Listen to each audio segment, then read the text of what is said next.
Hi students, welcome to Neet Optics. நம்ம இந்த வீடியோல என்ன பார்க்க போறோம் அப்படினா MBBS BDS கவுன்சிலிங் வந்து நமக்கு 27th வரைக்கும் கவுன்சிலிங்க்கு அப்ளை பண்ண சொல்லிட்டாங்க.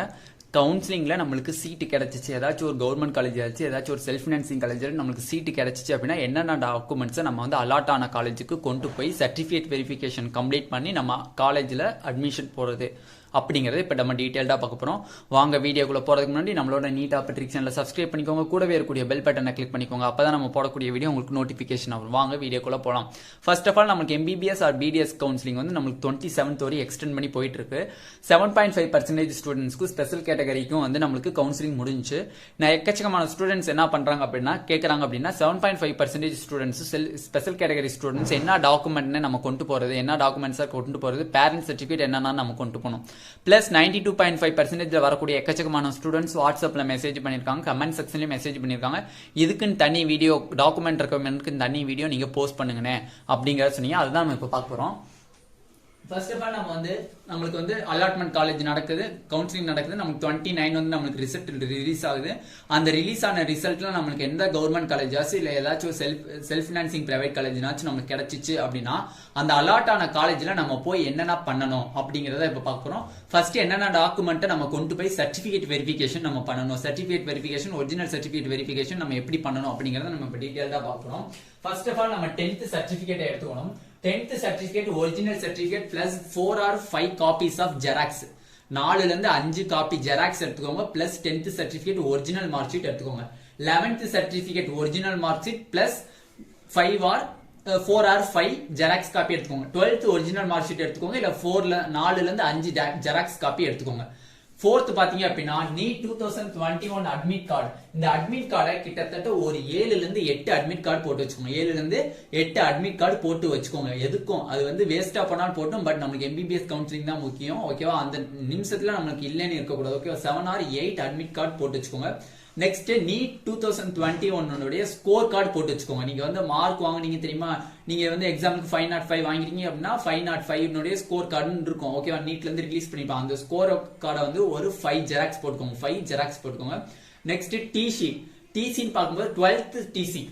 12th டிசி உங்களுக்கு 12th டிசி. அந்த 12th டிசிங்கும் போது நீங்க 12th படிச்ச ஸ்கூல்ல உங்களுக்கு டிரான்ஸ்ஃபர் சர்டிபிகேட்னு சொல்லி கொடுத்துருப்பாங்க. ஓகேவா? அந்த சர்டிபிகேட்டை எந்த ஒரு கோர்ஸ்லயும் நான் ஜாயின் பண்ணல, நான் நீட்டுக்கு ப்ரிப்பேர் பண்ணி நீட் எக்ஸாம் எழுதுனேன், நல்ல ஸ்கோர் வந்திருக்கு, எனக்கு காலேஜ் கிடைச்சிருக்கு அப்படின்னா அப்ப அவங்க 12th சர்டிபிகேட் அப்படியே ஒரிஜினல் சர்டிபிகேட் அப்படியே வச்சிருப்பாங்க. அப்படி இல்ல 12th டிசி சர்டிபிகேட் ஒரிஜினல் அப்படியே வச்சிருப்பான். அப்படி இல்ல நான் ஒரு கோர்ஸ்ல சேர்ந்து படிச்சிட்டு இருக்கேன் அப்படின்னா அந்த காலேஜ்ல போய் என்ன பண்ணணும் அப்படின்னா நீங்க போய் இன்ஃபார்ம் பண்ண, எனக்கு இந்த மாதிரி நீட் ரைட் பண்ணேன், ரைட் பண்ணதுல எனக்கு காலேஜ் அலாட் ஆயிடுச்சு, கவர்மெண்ட் காலேஜ் அலாட் ஆயிடுச்சு, இப்ப எனக்கு டிசி வேணும் அப்படின்னா பிளஸ் போனஃபைட் சேர்த்து தருவாங்க. போனஃபைட் சேர்த்தும் தருவாங்க. ஓகேவா? ஈக்குவலன்ட் கோர்சஸ் அப்படின்னா அதுக்கு ஈக்குவலான வேற ஏதாச்சும் பிஎஸ்சி கோர்சஸோ இல்ல பிகாம் கோர்சஸோ ஏதோ ஒன்று படிக்கிறீங்களோ அந்த கோர்சஸ்ல நான் வந்து நீட் படிக்கிறேன், நீட் படிச்சுக்கிட்டே வந்து கோர்ஸ் வந்து கண்டினியூ பண்றேன் அப்படின்னா உங்களுக்கு சீட் கிடைச்சிச்சு அப்படின்னா அதை வந்து டிஸ்கன்டினியூ பண்ணிட்டு வரும்போது ஒரு டிசி தருவாங்க. அது வந்து காலேஜ் டிசி, அதான் வந்து ஈக்குவலன்ட் கோர்சஸ் போட்டுருவாங்க. 7th பாத்தீங்க அப்படின்னா உங்களுக்கு போனஃபைட் சர்டிபிகேட். போனஃபைட் சர்டிபிகேட் 2 பேத்துக்குமே வேணும். 6th to 12th நம்ம தமிழ்நாட்டில் தான் படிச்சிருக்கோம், தமிழ்நாட்டில் தான் நம்ம படிச்சிருக்கோம் அப்படின்னா அதுக்கு போனஃபைட் சர்டிபிகேட் கண்டிப்பா முக்கியம். 6th ல இருந்து 12th எங்க படிச்சோம்னா போய் போனஃபைட் சர்டிபிகேட் வாங்கணும். இல்ல சார் நான் இப்போ ஒரு கோர்ஸ்ல படிச்சிட்டு இருக்கேன், பிஎஸ்சி இல்ல பிகாம் பேராமெடிக்கல் படிச்சிட்டு இருக்கேன், நான் எப்படி போய் போனஃபைட் சொன்னா காலேஜ்லேயே கேளுங்க, நான் போனஃபைட் சர்டிபிகேட் நான் இந்த காலேஜ்ல தான் படிச்சேன், இந்த இயர்ல இருந்து படிச்சேன் அப்படிங்கிறதுக்கு போனஃபைட் அவங்க போட்டு தருவாங்க. அந்த போனஃபைட் இல்ல அப்படின்னா ப்ராப்ளம் ஆயிரும் காலேஜஸ்ல. ஓகேவா? நெக்ஸ்ட் பாத்தீங்க அப்படின்னா நேட்டிவிட்டி சர்டிபிகேட். நேட்டிவிட்டி சர்டிபிகேட்ங்கிறது வந்து யாருக்கு ரொம்ப ரொம்ப முக்கியம் பாத்தீங்கன்னா தமிழ்நாடு ஸ்டூடெண்ட்ஸுக்கு கிடையாது, அதர் ஸ்டேட்ஸ்ல இருந்து வரக்கூடிய ஸ்டூடெண்ட்ஸ்க்கு தான் ரொம்ப ரொம்ப முக்கியம். எதனால சார் அப்படின்னா இது வந்து 2 இயர்ஸ்க்கு முன்னாடி இஷ்யூ ஆச்சு.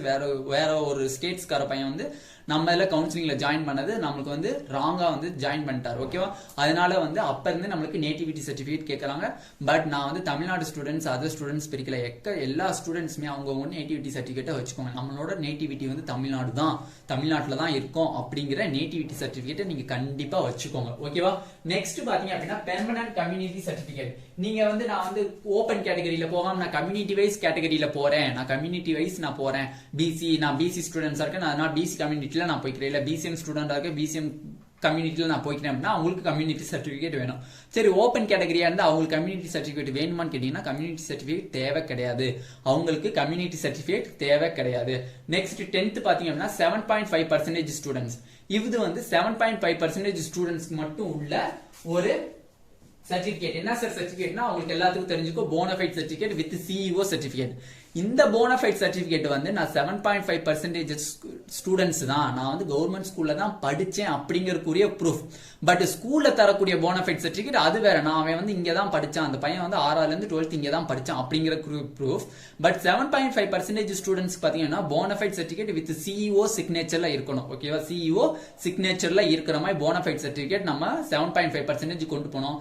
அந்த போனஃபைட் எதுக்குன்னா, நான் வந்து கவர்மெண்ட் ஸ்கூல்ல தான் படிச்சேன், நான் வந்து எலிஜிபிள் ஃபார் 7.5% கவுன்சிலிங் அப்படிங்கறதுக்குரிய ஒரு சர்டிபிகேட் தான் அந்த சர்டிபிகேட். ஓகே, அது வந்து only applicable for 7.5% students. Okay, இப்போ நெக்ஸ்ட் பேரண்ட் சர்டிபிகேட். அப்பா அம்மா இது ஃபுல்லா வந்து ஸ்டூடெண்ட்ஸ் கொண்டு போனோம். ஓகே, அப்பா அம்மாவை சும்மா விட்டுருவாங்களா, அப்பா அம்மா என்ன படிக்கிறாங்க என்னதுன்னு அது வேற கேட்பாங்க. ஓகேவா, அப்படி பாத்தீங்க அப்படின்னா அப்பா வந்து 10th ஆச்சும் இல்ல அம்மா எய்தர் மதர் ஆர் ஃபாதர். ஓகேவா, ஒன்னு அப்பாவோட சர்டிபிகேட்டா இருக்கணும் இல்ல மதரோட சர்டிபிகேட்டா இருக்கணும். இது ஒரு நல்ல ஒரு ஆப்பர்ச்சுனிட்டி. ஏன்னா வந்து ஏதாச்சும் ஒரு சர்டிபிகேட் தான் கேட்கறாங்க. ஓகேவா, இப்ப பாருங்க SL6னா 10th, PUCனா என்னது 10th, HSC மார்க் ஷீட். ஓகேவா, அந்த காலத்துல படிச்சாங்க அப்படின்னா PUC அப்படின்னு இருக்கும். மார்க் ஷீட்ல பாத்தீங்க அப்படின்னா HSC இல்லாம PUC அப்படின்னு இருக்கும். ஓகேவா, அப்ப இந்த ரெண்டு சர்டிபிகேட் உங்க பேரண்ட்ஸ் 10th படிச்சனால 12th படிச்சனால இதுல ஏதாச்சும் ஒரு சர்டிபிகேட்டை எடுத்துக்கோங்க. இல்ல சார் எங்க அப்பா அம்மா 10th படிக்கல 12th எதுவுமே படிக்கல 8th படிச்சிருக்காங்க இல்ல 7th படிச்சிருக்காங்க, 7th TC இருக்கணும். 7th TC இருக்கணும் ஃபர்ஸ்ட். ரெண்டாவது எங்க அப்பா படிக்கவே இல்ல, எங்க அப்பாவும் படிக்கல எங்க அம்மாவும் படிக்கல, அப்ப நான் என்ன பண்றேன் அப்படின்னா உங்களோட ஃபர்ஸ்ட் கிராஜுவேட் சர்டிபிகேட் இருக்கணும். அதான் இங்க சொல்லிருக்கேன் FGC. ஏன்னா அப்பாவுக்கும் போய் ஃபர்ஸ்ட் கிராஜுவேட் ஆகணும். ஏன்னா அப்பாவா வந்து முதல் குடும்ப பட்டதாரி கிடையாது. ஓகேவா, அப்ப அப்பாவும் அம்மாவும் படிக்கல, நான் தான் முதல் குடும்ப பட்டதாரி அப்படின்னா அதுக்காண்டி தான் ஃபர்ஸ்ட் கிராஜுவேட். அந்த ஃபர்ஸ்ட் கிராஜுவேட் என்ன மீனிங்ல சொல்லுது, எங்க அப்பாவும் எங்க அம்மாவும் படிக்கல, நான் தான் இப்ப குடும்பத்துல ஃபர்ஸ்ட் கிராஜுவேட் ஆயிருக்கேன் அப்படிங்கறதுக்காண்டி அந்த சர்டிபிகேட். ரெண்டாவது பாத்தீங்க அப்படின்னா கம்யூனிட்டி சர்டிபிகேட். அப்பா இல்ல அம்மா எந்த கம்யூனிட்டில வராங்களோ அந்த கம்யூனிட்டியை எடுத்துக்கோங்க, அந்த கம்யூனிட்டி சர்டிபிகேட் எடுத்துக்கோங்க. நெக்ஸ்ட் பாத்தீங்கன்னா ஆதார் இல்ல டிரைவிங் லைசன்ஸ் இல்ல ஓட்டர் ஐடி. ஆதார் கார்டு எடுத்துக்கோங்க இல்ல டிரைவிங் லைசன்ஸ் எடுத்துக்கோங்க இல்ல ஓட்டர் ஐடி எடுத்துக்கோங்க. என்னோட சஜெக்ஷன் என்னன்னு பாத்தீங்க அப்படின்னா 18+ இருந்தீங்க அப்படின்னா உங்களோட ஏஜ் வந்து 18+ அப்படின்னா ஓட்டர் ஐடியே எடுத்துக்கோங்க. ஓட்டர் ஐடி எடுத்துக்கோங்க. 18+ இருக்கீங்க அப்படின்னா உங்களோட ஓட்டர் ஐடி எடுத்துக்கோங்க. 18 less than 18 மேல கம்மியா இருக்கீங்க உங்களோட ஏஜ் இருக்குன்னா ஆதார் கார்டை எடுத்துக்கோங்க. ஆதார் கார்டை எடுத்துக்கோங்க. ஓகேவா, next ration card or passport. Passport எக்கச்சக்கமான பேருக்கு இருக்கா, ரேஷன் கார்டு எடுத்துக்கோங்க. ஓகேவா, அப்ப இதுல பாத்தீங்க அப்படின்னா 18 மேல இருந்துச்சுன்னா உங்களோட ஏஜ் 18 மேல இருந்துச்சுன்னா ஓட்டர் ஐடி எடுத்துக்கோங்க. 18 கம்மியா இருந்துச்சு அப்படின்னா ஆதார் கார்டு எடுத்துக்கோங்க. இதுல ரேஷன் கார்டு எடுத்துக்கோங்க.